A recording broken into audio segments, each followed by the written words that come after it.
2, 3, testing. 1, 2, 3, testing. No, that didn't work either.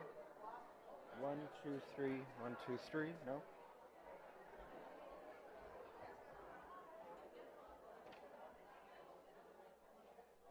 Okay, a couple housekeeping things.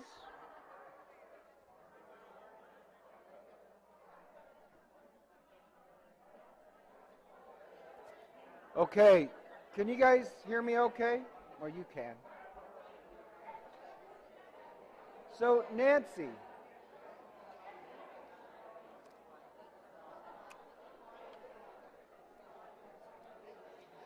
Hey, Teresa.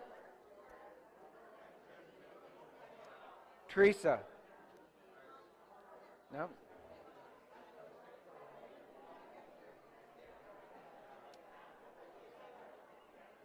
Okay, can you guys hear me okay? So,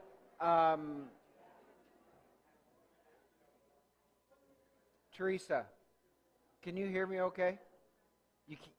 Louder? Okay.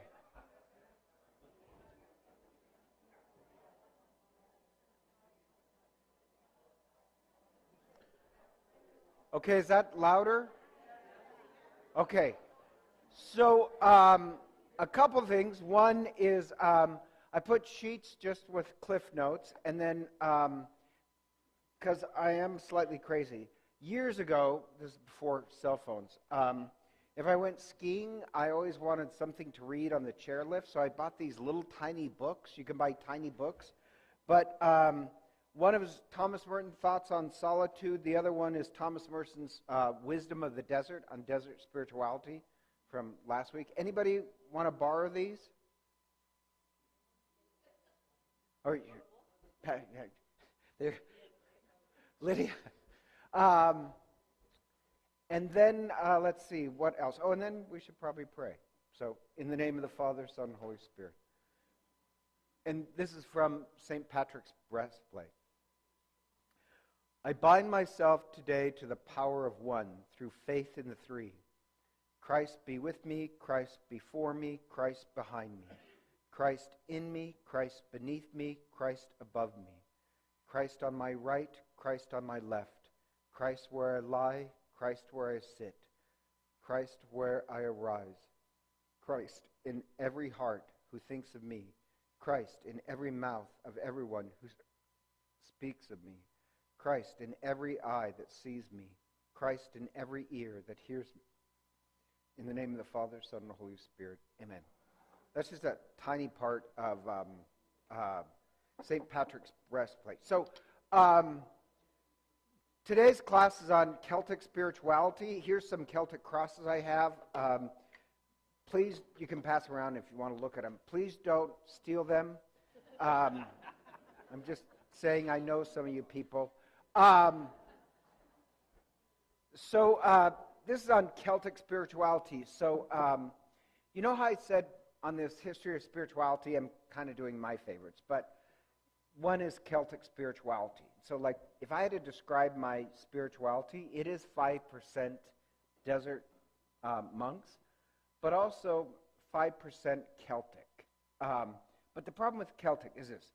If we're going to look for wisdom, I think there's this reservoir of wisdom that we can gain from Celtic spirituality. Now, in Celtic spirituality, I'm not really going to focus on one particular person, because you think I'd be focusing all on St. Patrick, but and this may shock you, St. Patrick was Italian. He wasn't Irish. What's that? No. Yeah, I know it's upsetting. Anyhow, it's not one figure, but the Desert Fathers do play actually a large part in Celtic spirituality, which I know sounds strange. But there's this TV program that went under, and it was called The Big Idea. And it was an interesting view of history where they'd take, it was kind of random. It wasn't linear. It would be, this big idea happens over here. And you know what happened when you thought of that? That affected that country and changed that part of history. And that, lo and behold, changed this over here. So I love that idea that, wow, ideas in history do bounce all over the place. So I want to jump head about 500 years, 400 years to Celtic spirituality. Now, Celtic spirituality, I think it could be really good for our parish. But here's my criticism of desert spirituality. Desert spirituality focuses on the experience of Christ in oneself. That's where you look, is inside yourself. Celtic spirituality is a little bit different. Celtic spirituality is about the community, not the self. And so in Celtic Ireland, in every church and monastery, a fire was kept burning in the church day and night, summer and winter, as a sign of God's presence. Of course, it's a cold country. But at Kildare, which is the site of St. Bridget's convent, they say the fire was sustained there uninterrupted for 1,000 years. I mean, they'd change the fire, but they'd keep a little bit of it, like the Olympic flame. And I like that because that's a symbol of the passion of faith that burst forth in these remote islands in the 5th and 7th century. So while the rest of Europe was entering into the Dark Ages of conflict and division, the fall of the Roman Empire, the gospel was being lit in the hearts of these rugged Celtic tribal-men. And so, this sounds kind of strange, thousands of simple men and women became monks and missionaries in pilgrimages. So, this sounds kind of strange. From in the 500s, or even before that, 400s, Ireland was early evangelized. You'd think Ireland being way up there would be one of the least places, but it was evangelized, and then from Ireland, missionaries were sent towards Northern Europe. And so the shocking part is there's early evidence that Christianity was in the British Isles and southern England, and that's because the Romans were there. There was a Roman villa in Chetworth that was built around 180 AD, and they found Christian monograms, so it was used as a church. And there's some archaeological evidence that Christianity was actually in the islands before that. Tertullian in North Africa wrote in the 200s of places in Britain that were under Christian influence. But here's the big but. Christianity never really took root with the Irish. It was only with the Germans. The majority of Christians were either Roman colonists or Britons who had adopted Roman attitudes and customs. For the Celts, they consider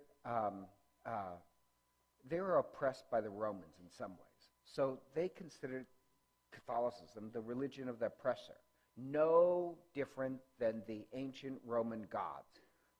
So Rome had changed, given up the Roman gods to Catholicism, God, except for the Celts, they considered it no different. They're still an oppressive people. So when the Roman Empire fell in the 5th century, Anglos and Saxons swept across the south, and Christianity virtually disappeared. Only a handful of Christian enclaves remained in the hills of Wales. And just a reminder, that's a problem when you tie religion too closely to the state order.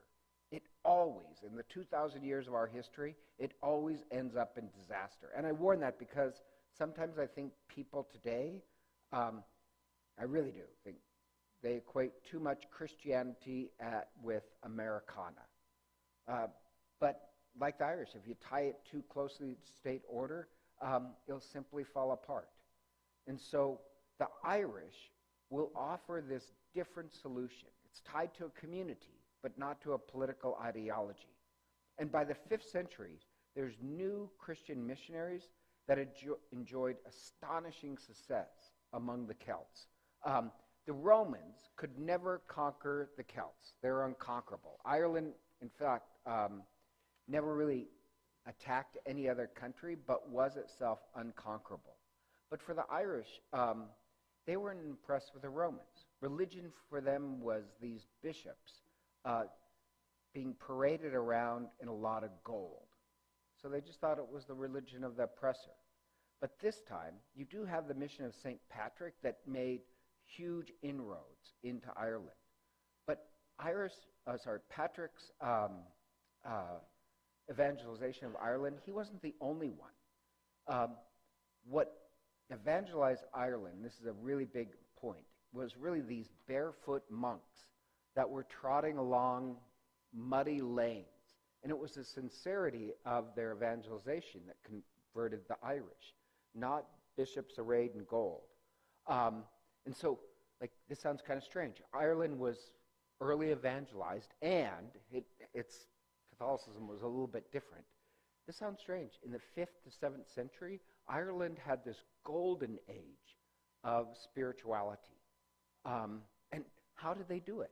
What made them different? Now, I think we can learn some stuff from our parish. And there's some sources to this.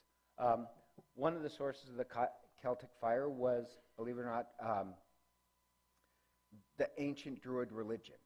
That there's all these numerous accounts of even Patrick going in direct contest to the Druid priest to see who was truth. And so the climax of Patrick's mission to Ireland and Columba to the Picts were these arguments, these battles. And that fit well into pre-Christian Irish culture. So this sounds kind of strange. They loved to debate. And far from rejecting the old religion, the Celts simply absorbed many Christian ideas and attitudes and symbols and rituals into their own faith. Now, Druid philosophy placed a heavy emphasis on love and forgiving other people. So the missionaries could use that. So conversion to Christianity involved really not so much moral change, but theological change. Going back to the debates, is that the Druids didn't really have a catechism. There were Druids, but they weren't really, they had no catechism, no formal theology, no formal ritual. And so Christian missionaries would go to the king, just like Patrick did, go to the king, and having studied the kingdom and the Irish culture, or the Celtic culture, they would ask for a debate in front of the king. Now, if the debate could go really bad for the missionary, if you lost the debate, you'd end up dead. So there's a price. But they weren't afraid to debate. And so they would ask for these debates with the Druids. And the Druids, as I said, they were not really that well educated. They mostly appealed to emotional drama. And if there was a problem, they would call for a sacrifice. But there was no common theology or education or catechism. And so each Druid kind of had this loose philosophical ideas, but it wasn't really examined or thought through. Druids didn't have a regular prayer calendar, mostly the winter and summer equinox. And so these people would evangelize, but they would love to argue. Now, that says something about evangelizing, I think, even in northern Idaho. Challenging is a great way. Condemning people for their culture or their ideas is not. The early missionaries, they challenged, but they didn't condemn. What came from Christ, they kept. What was opposed to Christ, they tried to do away with. And so, this sounds kind of strange. Patrick, when he evangelized the Celts, he didn't make them little Roman citizens. And believe it or not, he got criticism for that. But the Celts were allowed to keep a lot of their cultural practices because Patrick believed if it doesn't interfere with Christ or religion, why would we change it? Now, this is going to be a constant debate in 2,000 years. That if you evangelize somebody, you have to act like me or my culture. Patrick didn't do that. I'm not going to spend time with Patrick, too much with Patrick, unless you really want me to. But this sounds kind of strange. Even the Druids had this prophecy about one who was to come, and that's Christ. It worked a lot like, you know the story about De Smet coming to Idaho, right? Where De Smet came to Idaho before even the Jesuits showed up. the medicine men had dreams of this new power, that men in black robes would come and offer them a new power. So they evangelized the people before the Jesuits even stepped foot in this area. They were open to being evangelized. Some of the Druids had the same thing about one who is to come. The other part about Celtic spirituality was the clan mentality. And this is the part that I really love, is that the Celts had a spirituality that mixed with the culture. It supported the culture. It was weaved into their daily life and culture. Their culture and their spirituality resulted in this missionary activity that evangelized the rest of Europe. So this sounds kind of strange. I am not saying religion and politics should be put together. And I don't think religion should be a reflection of our culture. I think it should be a light to it, not condemning it, but bringing out the best parts. This is the problem I have with the desert monks. As much as I admire them for flee the world, that's a great mentality. Flee the world. You don't have to, you need to reject the way the world works. That doesn't work if you're a parish priest. I'm part of the world. I want my community to be part of the world. Does that make sense? Now, I do want us to flee the world during Lent by cutting out every bit of nonsense. So a desert spirituality doesn't really work in a parish setting. Elements of it does. But it was the community and the clan that actually converted everybody. And the Celts had this, and I'm going to get into this in a second, this idea that the whole community should have these memorized prayers and rituals that knit us together. That's actually really brilliant. So it's the community that evangelizes. So the whole clan, once they're evangelized, it allowed this golden age. And so I want to give you an example of what I mean. So in my former parish at Holy Apostles, it's a mega parish. Mega. It was the largest parish in Idaho, in the history of Idaho. So we had about 9,000 parishioners. And it sounds strange, even though it's a big church, it felt like a small church. Like it really had a lot of community to it. And that's where I put a lot of my effort, was in community, getting people connected to each other. Not me. This sounds kind of strange. I'm an extreme introvert. I don't want to be. Like some priests, they'll come in and they'll go to everybody's home. So they're popular with individual families. But that's a big mistake if I don't have your family fall in love with that family connected to this family. Does that make sense? As a parish priest, you don't want to be the center. You want the community to be the center. So we put a lot of effort into community and evangelization, small faith communities, doing a lot of stuff together, getting people to fall in love with each other. And we had the largest RCIA group in the United States one year. We had 200 people become Catholic. And nobody gets that. And every year, we're around 100, 150 people. That's every year? You got to be kidding. For 14 years? That's a huge amount of evangelization. So, but it was all the community. And then, because we were one of the places in the United States with the largest RCA group. And so, and this is kind of embarrassing, never heard anything from the diocese. But not that I'm hurt by that, but just kind of not a wow, what are you guys doing, or anything like that. But what's that? Yeah, I do what I do.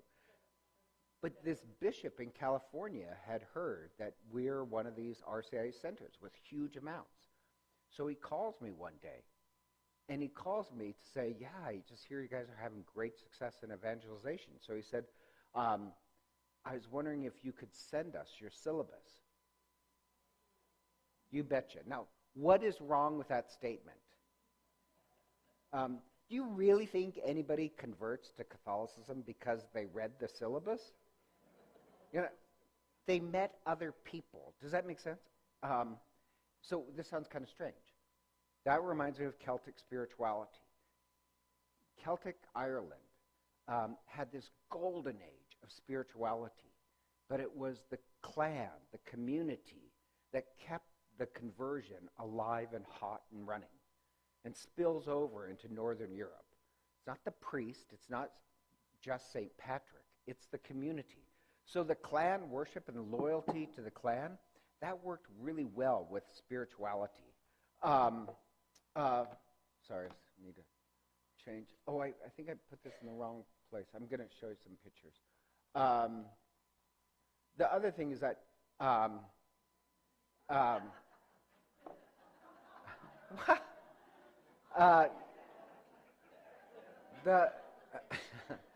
the Irish were a little bit different. I just want to mention this, is that the clan was the most important. And the Irish were different because men and women enjoyed equal status in Ireland. That's going to shock you, but so like there's a reason why in Northern Europe a queen could end up ruling, like Queen Elizabeth, and not in Southern Europe. Southern Europe, I'm sorry, do not treat women that well. But even pre-Christian Ireland, women had the most amount of rights. A woman in Ireland, in pre-Christian Ireland, they could divorce a husband for various reasons. That was unheard of. A woman could become a judge and a leader. Does that make sense? Women and men had equal rights. And that's going to confuse you a little when it comes to Celtic Ireland, because that's unlike the rest of the rest of Europe. And so you have that's going to be a little bit different. Oh, I want to show. This is St. Bridget of Ireland. And so now I'll have my opinion. So I want to explain how this works with St. Bridget. Is that there's great stories. She was baptized by St. Patrick, but it's kind of funny. When she was a child, her father sold her into slavery because she kept giving away things to the poor. And then a day later, the guy returns with the girl, St. Bridget, and wants his money back because she was too stubborn. So this sounds kind of strange. St. Bridget, she was this great mystic of Ireland. She was this great mystic of Ireland. My favorite story of St. Bridget is she was baptized by St. Patrick, and you know, St. Patrick dutifully gets all the credit. But it was really Bridget that ran Ireland. And that's very common among Irish women. They run everything. So Bridget, she was this great mystic, and trust me, she starts these monasteries throughout Ireland. Now, Ireland, their Catholicism is different than ours. It was monastic. And so she was the great abbess of Ireland, and it sounds kind of strange, but like one of her mystics, the reason why she holds fire is, remember, her mysticism deals a lot with fire. So she was once in this empty meadow, and I love this one. She was in this empty meadow, and she was praying next to a lake. And she said, suddenly, she says to God, she says, show me heaven. And God says, oh, heaven is so much different than anything you can imagine. I can't show you heaven, but I can show you what heaven is like. And then suddenly there is this burning dew, this fire everywhere in the field, in this meadow. And for the ancient Celts, fire was a sign of the divine, and the fire was everywhere. And then in the fire appeared hundreds and hundreds of people, laughing and dancing and feasting and celebrating. And she said, and it all happened next to a lake full of beer. Because beer for the Irish is a sign of joy. And then the vision ended, and she got what it meant. The vision means you could be in an empty meadow by yourself, and somehow all those in heaven, they're there with you. And so she would tell her monks and nuns who evangelized, don't spend your life in anger, counting misfortunes or wrongs. You cut yourself off from the great feast. So she's always holding fire, but often holding this St. Bridget's cross. As her dad was dying, he converts, and she takes reeds and make a cross. And so on the Feast of St. Bridget, you'd make one of those crosses, and you'd put on your door. But actually what it is, and this sounds strange, in the Celtic world, it first was a sunburst. And Bridget was this sunburst of patron saint of poetry and literature and dairy products. Let's throw that in. But it was this, she was this burst of spirituality. Now, here's another icon, and this is going to be really common of St. Bridget, is she's holding a bishop's staff, and sometimes, many times, she's wearing a mitre. And you think, well, why is St. Bridget wearing a mitre or holding a staff? Well, this sounds kind of strange. Some people say that she was ordained a bishop. That's not really a lot of scholarship to support that. But, it sounds strange. Remember, the Celts believed in equality between men and women, and she was the powerful abbess. And their monasteries had just not like nuns and on one's, just nuns. Their monasteries had men and women in it, just like the early desert fathers. The Celts were highly influenced by the desert monks. And so their monasteries had men and women that lived in it together. And I'll get into the second, but she was the one who would name who's going to be bishops of of dioceses. So this sounds kind of strange. Women are going to hold a really high part. That's a Celtic cross. So just some more pictures. So I'll skip that. I was going to explain. This is St. Patrick. Actually, he going to tell you his story real quick. St. Patrick was actually Roman. And I love the story. His grandfather was a priest. Remember at this time, priests could get married. His grandfather was a priest. His dad was a deacon. But as a teenager, he wanted nothing to do with religion. Who would ever have found a teenager like that? But he's down at the beach praying. Not praying. He's not praying. He's down at the beach with friends, and Celtic pirates come and capture him all and sell him off into slavery. He's brought to Ireland as a slave. He spends years as a slave. He learns the Celtic language. But to be honest, that was a place of abuse. And he became a shepherd, but he was out in the cold, and suddenly he remembers everything his father and grandfather taught him. So he says, I prayed hundreds and hundreds of prayers per day. Night and day I was praying. And so later on he said, I always feel more comfortable praying outside than in a cathedral, because it's outside where I first really discovered God, in this prison of slavery. And one day he hears a voice, and the voice tells him to get up and walk, and as long as he follows the voice would lead him to freedom. Now, the Irish would do horrible things to slaves that tried to escape, but he just followed the voice, and it ends up at the ship, and gets on the ship. He ends up being reunited with his family. They're in Gaul, Spain. No, Gaul is France. So he's in France. He becomes a priest. He's very, very happy. Oh, his mother, by the way, is a relative, descendant of St. Vincent,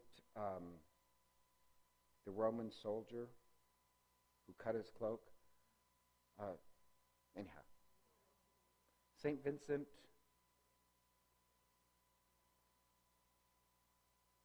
Anyhow, she comes from a pedigree too, but he's very happy. He's with his family. He's a priest. Except the voice returns, and the voice asks him to return to Ireland, and he does not want to return to Irish. This sounds kind of strange. He hated the Irish.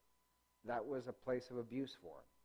But the voice comes back, and then the voice comes back and lets him hear the prayers of the children of the Irish, thanking him.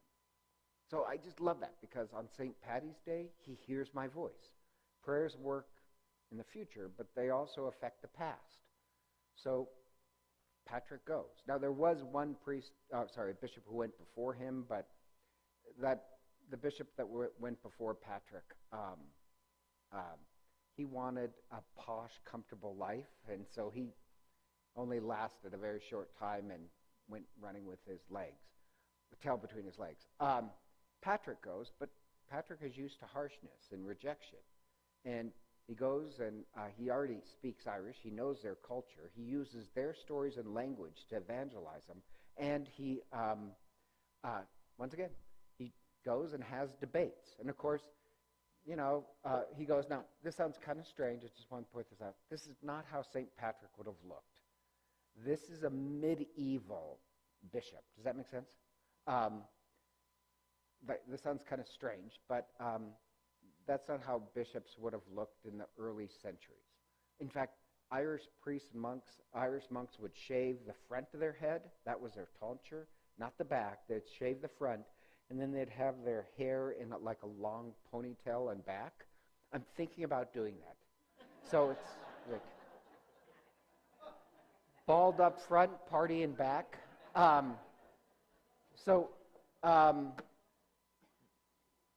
Actually, and the Irish, for ordinary time, didn't wear green, they wore brown. I like that one because I just like this image of St. Paddy's Day. Go home, snakes, you're drunk. I found this one. I think this is what St. Patrick, if it really looks like, if he went to a bar. Clearly, that's St. Patrick. But the point being is that the clan culture, women, it made a different type of spirituality. The other really big one is the desert monks. This sounds kind of strange, but after St. Patrick, the missionaries of Ireland were offshoots from the teachings of the desert monks. The desert monks will be wiped out in war, but their missionaries, lo and behold, many of them go to Ireland. And the desert monks' saying and their stories were hugely popular with the Celts. The Celts loved their quirky sense of humor and stubborn individualism of the monks. And so, think about this. The Celtic Church had a monastic influence. How the Celtic Church worked was not really by dioceses, but monasteries, because it was monks who evangelized them. And even St. Patrick, despite his influence by Roman ideas, the political structure of the European church never functioned well in Ireland. It just didn't speak to their clan spirituality. Monasteries did. And so it was abbots and abbesses of local religious leaders in their communities that really put the influence on tribalism. So it was a lot of the desert spirituality was the root of Celtic spirituality. The Celts had this rich artistic life. They loved stories, metalwork, and they preferred to express their faith in stories and poetry rather than theological tracts. Well, that works great with the desert monk sayings. So reading stories as a way of spiritual growth really struck the literary Irish. Like my dad used to always say, why more than any other country has Ireland produced so many writers?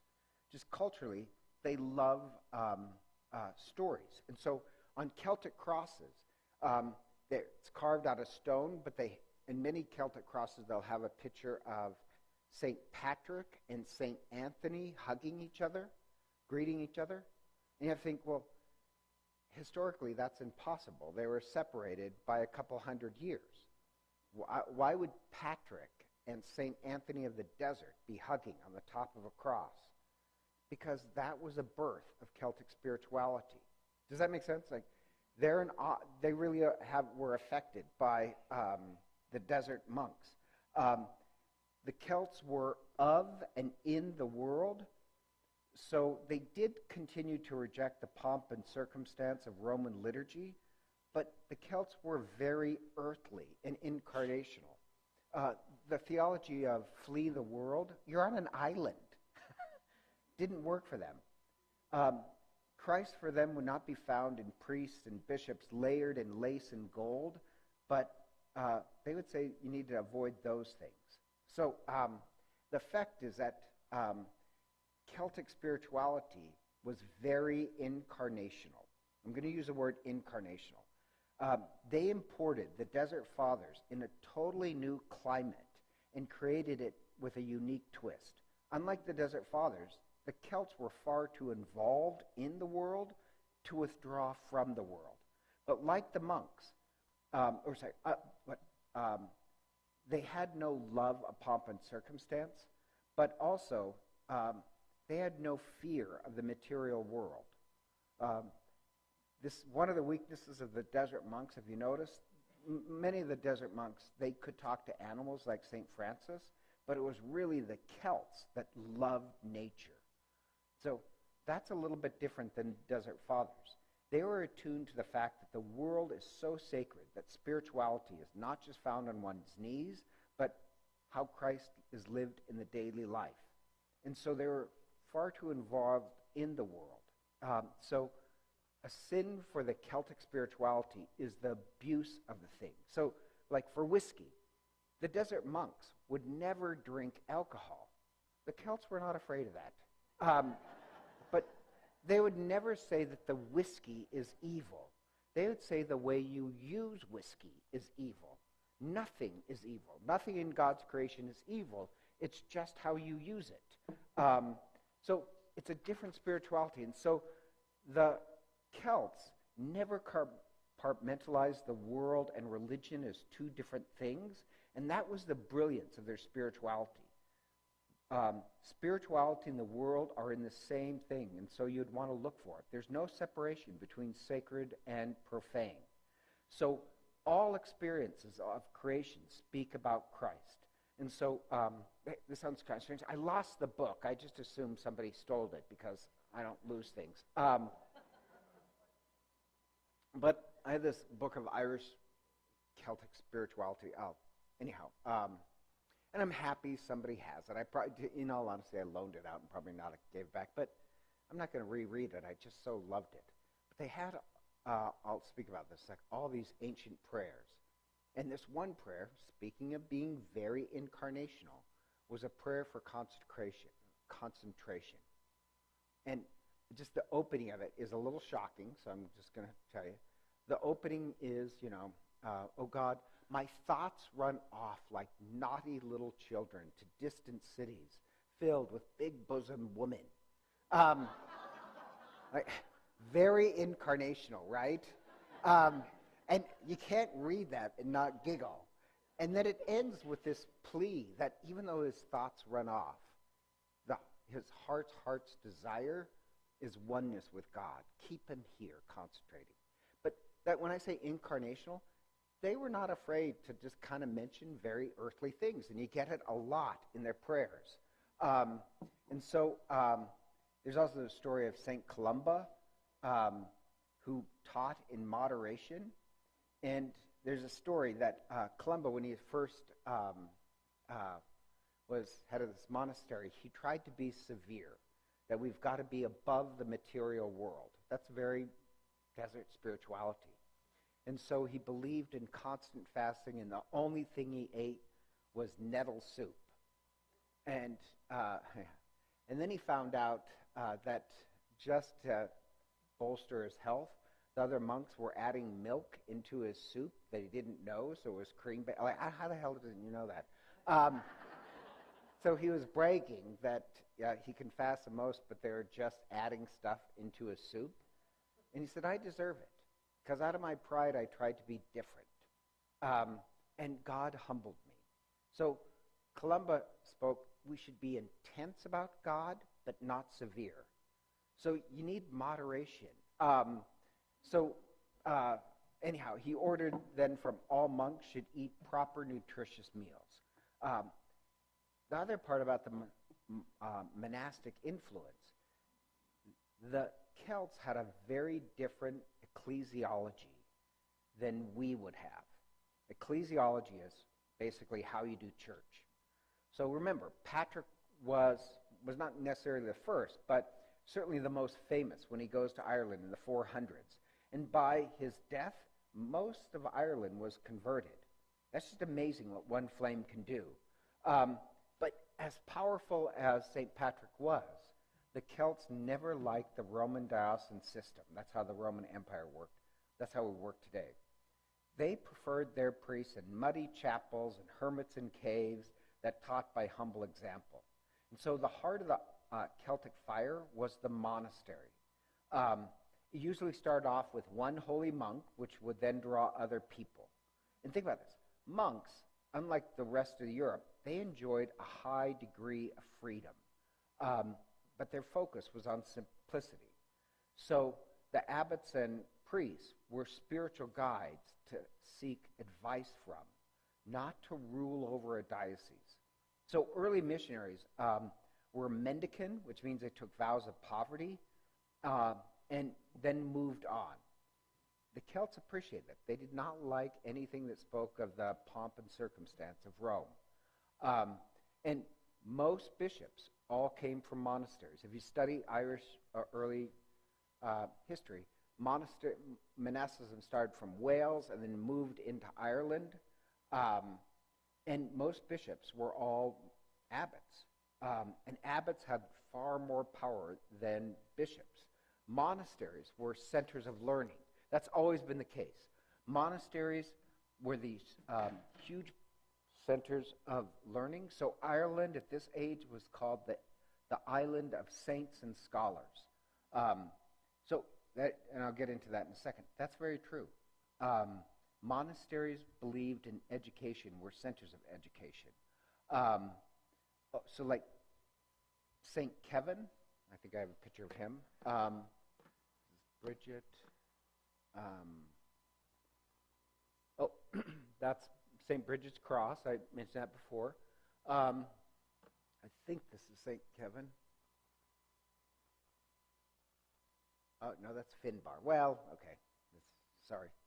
Well, anyhow, St. Kevin, he also lived as a hermit, very close to nature. His companions were animals and birds. And he lived as a hermit for 7 years, wearing only animal skins and sleeping on stones. He went barefoot most of the time, prayed most of the time. And disciples were soon attracted to St. Kevin and then enclosed the hermitage in a wall, near a lakeside. But what attracted people to St. Kevin was, like St. Francis, he could talk to animals. And then there's, this is Finbar. Finbar was tonsured. He had white hair. That's what the word Finbar means. But he was this hermit.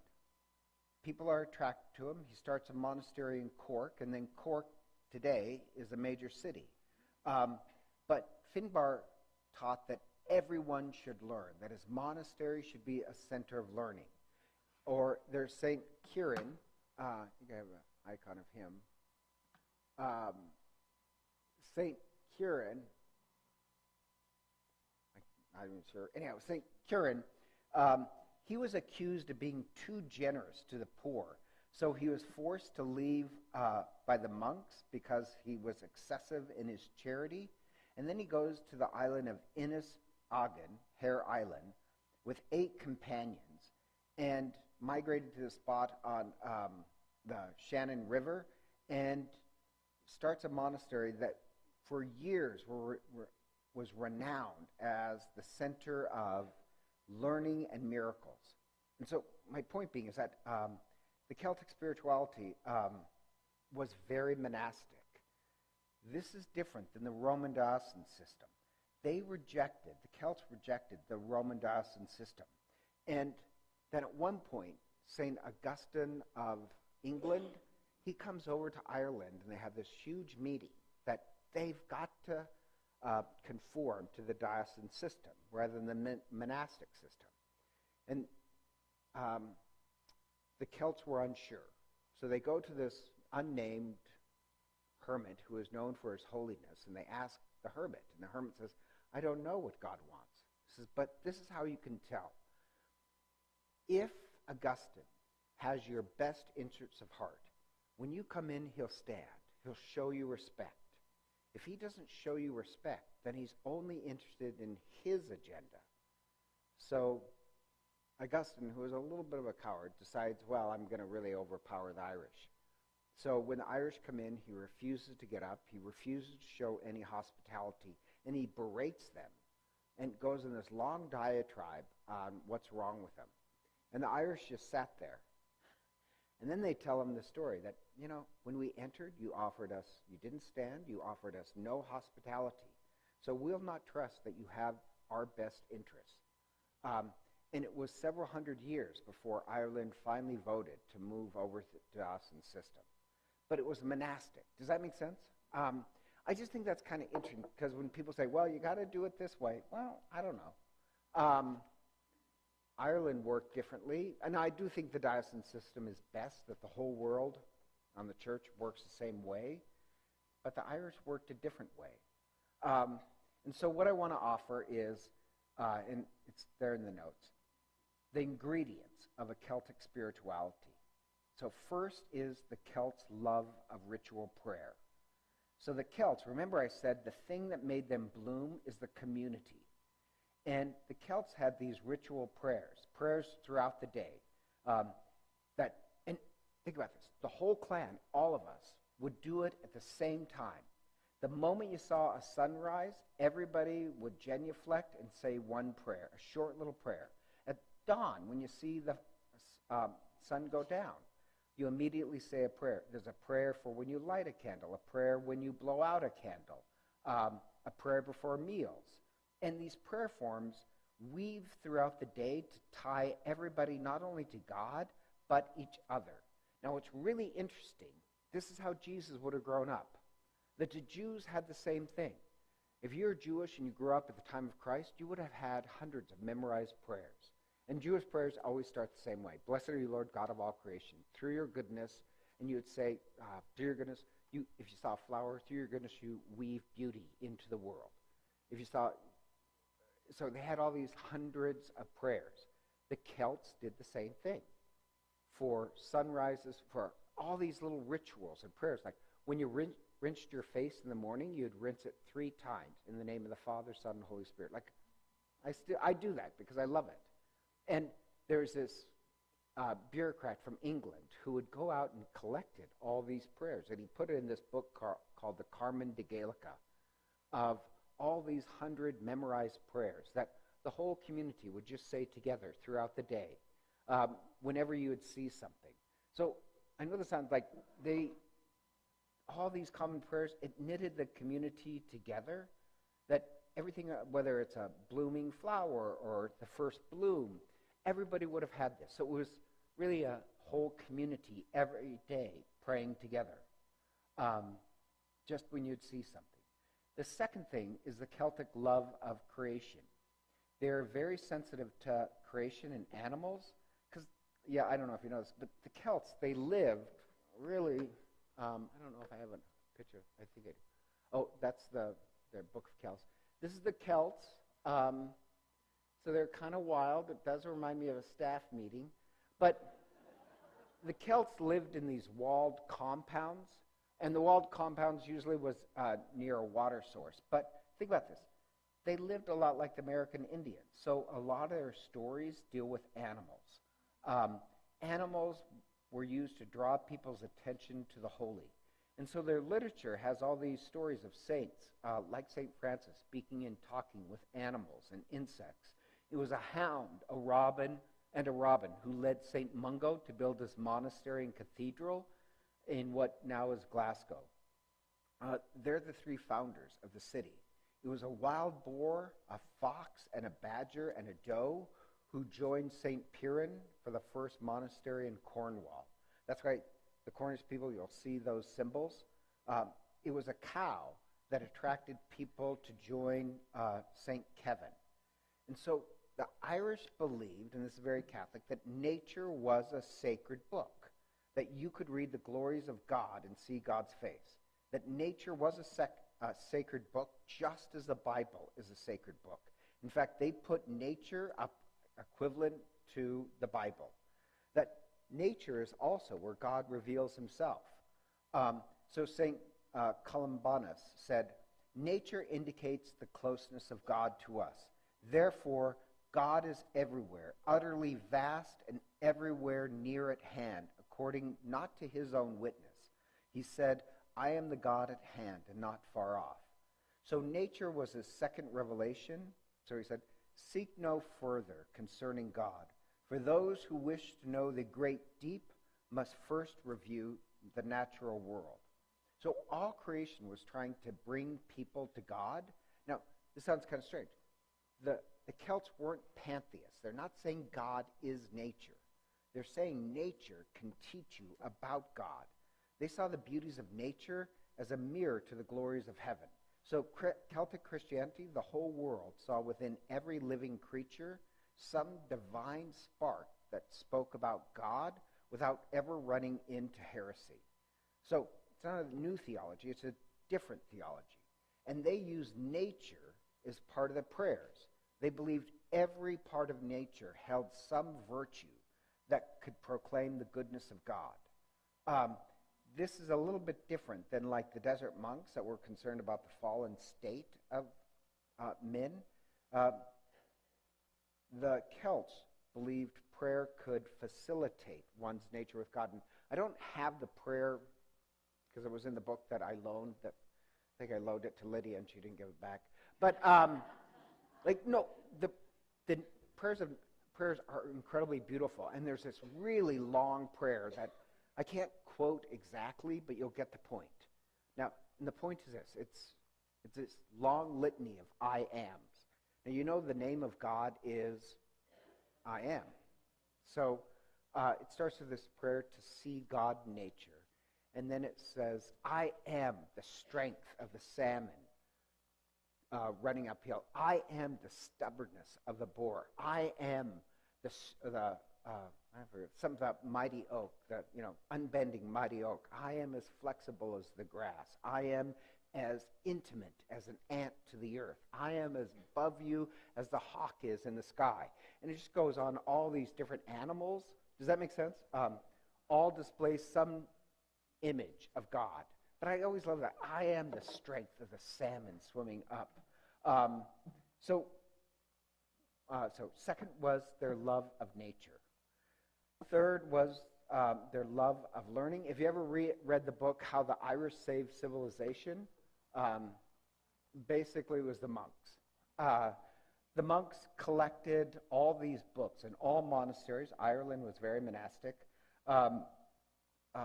Collected all these books. That's how they saved civilization, was through learning.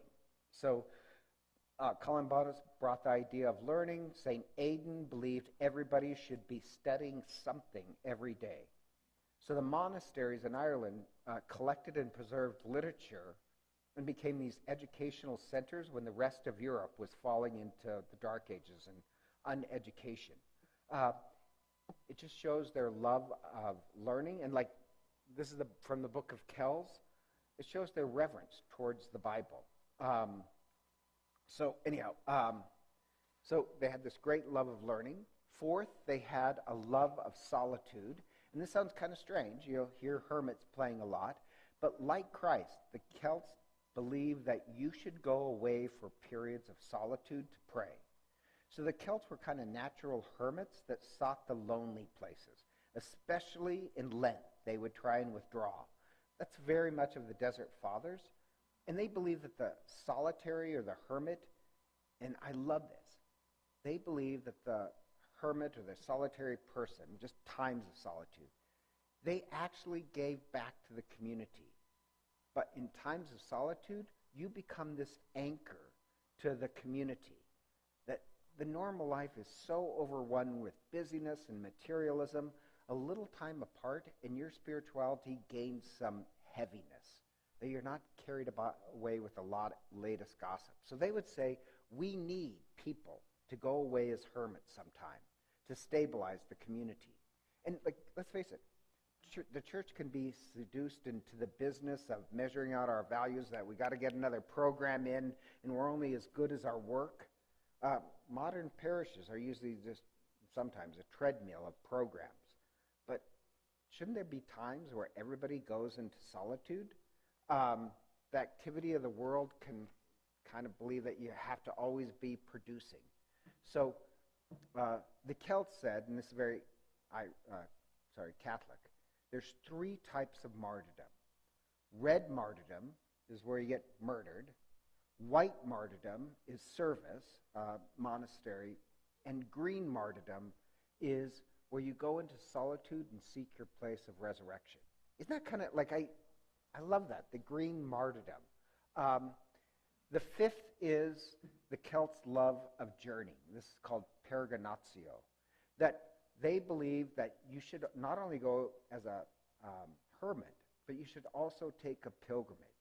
And before you go on a journey, you pray that you find God in every place that you lie down and rise up. And so this sounds kind of strange. It was the Celtic monks that found Iceland before the Vikings. Columba found the Iona community, and nobody goes to such a lonely place without an intention. And so they had this passionate conviction that they were guests of the world. And so usually during Lent, you should go into exile and seek your place of resurrection. So you have, like, St. Brendan would take a journey with his monks on a boat, if you remember that. And I really do believe, National Geographic, I think, proved it, St. Brendan and his companions, they discovered America before anybody else. They had the story that the Celts had these leather boats. And if you read St. Brendan's journey, which was a page-turner in the Middle Ages, it said whales would come up and rub their backs against the boats, and they heard these squawkings, and they heard, smelt, at one point, rotten eggs, and then they find this new land, and it's lush and green, and it comes back. Well, anyhow, it was just seen as a myth. But then in National Geographic, Sky builds one of these leather boats, and guess what happens? Whales did come up and rub their backs against the boat. And he proved you could go from Ireland to North America in one of these boats. And like, the journal is kind of interesting.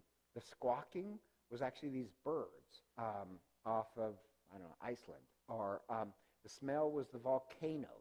Does that make any sense? Like, anyhow, you'd have to go on a journey. And it's not just restlessness, right? So the book of Lismore names 3 types of journey that you can make in your life. One is escapism, where you leave your own country, but you can't come back exactly the same.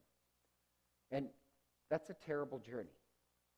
Second one is to leave the familiar behind to experience Christ in new ways. That if you go with an open heart, you can find Christ in new people and new places. The third type of journey, and this sounds kind of strange, is that for whatever reason you can never leave, so your heart is open to discover new virtues.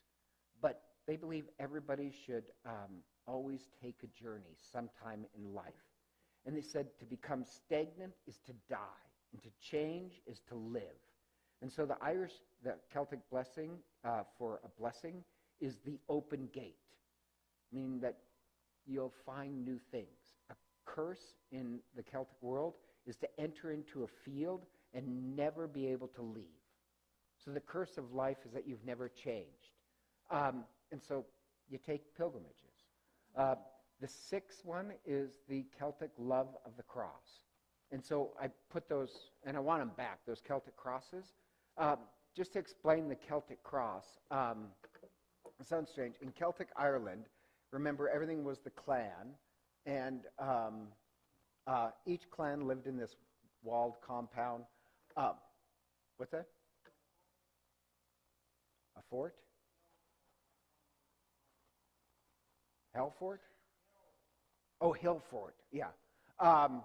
But there were these walled, but like, what do you call those? Palisades? Is that the right? No, it's not palisades. You know, like American forts with the pointed stockade? Is that what it is? I thought that's where you go when you're bad. Do you know what I mean? Anyhow.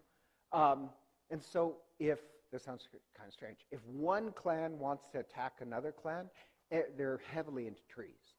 Every clan had a sacred tree. So if that clan, and they're bad, if they attack this clan, what they would do is cut down the sacred tree. And the sacred tree was always next to some sort of water source. So the ancient rite of marriage in the Celtic world, where you'd get married, but then after you get married, The water was a symbol of a woman, the tree was a symbol of a man, and a woman, she would put this sheave and tie it to a tree, and he would drink from the water. And the idea is that both of them need to exist together. The tree needs the water, but the water needs the tree for shade. And once you drink from the water, put your sheave on it, that would be the procreative power that would give life to the clan, children. So if one tree was cut down, it meant your clan line is dead. So when the monks came and evangelized Ireland, what they would do is where that tree was, they would erect a stone tree. Does that make sense? A cross, a Celtic cross, and they'd put it near the water, and then you'd be baptized into the water, into the cross. And so now the generative life of the clan is not your particular clan, it's baptism, that we all become one clan. Does that make sense? So think about it. The Celtic cross looks much different than the European cross. And so this kind of drives me up a wall, but so many things do, is like when somebody looks at a cross, like the San Damiano cross back there, and says, oh, you know, a Catholic cross has a corpus on it. What a lie. That's a lie. The early church cross were plain. Then the Middle Ages, they put corpuses on it, Dark Ages actually, even before that. But the Celtic cross didn't often, it would have, the carving was a story of the community, not corpus. So, not that you can't have one, but when somebody says, well, if it doesn't have a corpus on it, it's not a Catholic cross. And my answer is, really? Because my people are Celts, and we didn't have that. Are you saying the Celts from the 400 didn't have a cross? You know what I mean? Like, how ignorant to think your Southern European tradition is what everybody has to. Sorry. Okay, so we're getting to 10 minutes. So the application of why I think Celtic spirituality would be so an important part to add to your spirituality is so many. Evangelization happens through a community. You don't have to rip people away from their culture. You don't have to throw away their former worlds, but it's the community that evangelizes. I also believe in the Celtic spirituality that stories are more important than systematics. Systematic is like remembering the catechism. I think story is a better way. I also love daily rituals that express our kind of faith together. I also like the Celtic spirituality of authority without authoritarianism. So I just think that's really common. So going to tie it up for questions and opinions, but let's just close with a prayer. So in the name of the Father, Son, and Holy Spirit. May some of the Celtics' love of ritual prayer, of creation, of learning, of solitude, of journeying, of the cross and community live and breathe in us. In the name of the Father, Son, and Holy Spirit. Okay, so now we'll open up to questions, objections. And the reason why I took the trouble of typing this is, once again, your homework is take one of these 7 or 5 of these 7 things and make it a rosary this week. And pray 5 decades on one of those. Yeah, you have a question.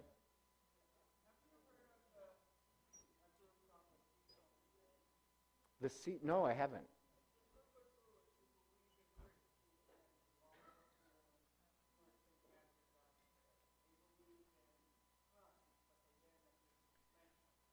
Well, the Druids did believe one who was to come. So they did believe in this prophecy of Christ. But if that's what they believe as Druids, why didn't they succeed and become Catholic like the rest of them? Okay, is it too long? You guys want to break?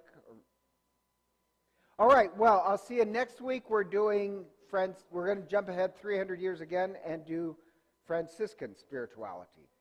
So, all right, goodbye.